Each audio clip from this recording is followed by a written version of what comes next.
programs, most people in developing countries are still waiting for their first dose.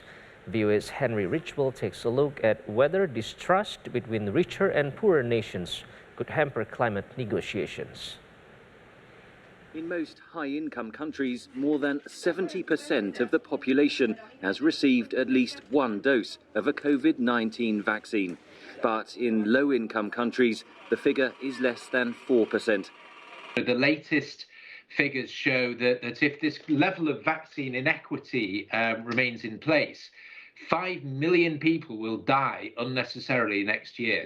At the June G7 summit, leaders of the world's richest nations pledged to share 1 billion vaccine doses with poorer countries, half from the United States. In total, the US has now pledged to share 1.1 billion doses through 2022.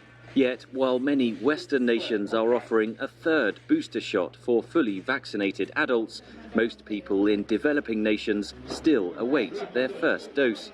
As negotiations on combating climate change continue at COP26 in Glasgow, trust between poorer and richer nations is fragile, says Yates. You can very much see countries, particularly in the South, saying, well, why should we cooperate with you on this issue, which is happening now, but is going to get worse, on the situation around climate change, where you're patently not helping us at sufficient scale on something of a much, much more immediate nature that can threaten millions of people's lives next year.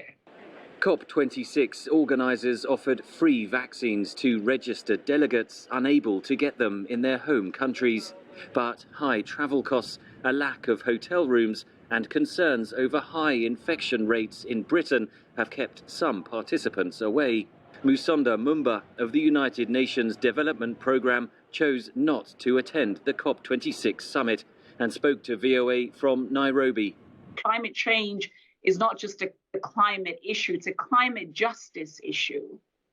And so you see an intersection on the COVID side of things and on the climate change side of things as well, really converging. The issue of trust and empathy and transparency has come up over and over and over again. And I think this will be the test case. This will be a testing moment for the world, this Glasgow COP.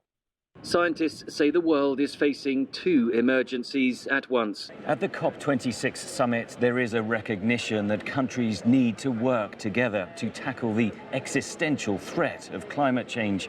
But many of the delegates here will return home to countries still gripped by the coronavirus pandemic, in urgent need of life-saving vaccines. Henry Ridgwell for VOA News at the COP26 summit in Glasgow.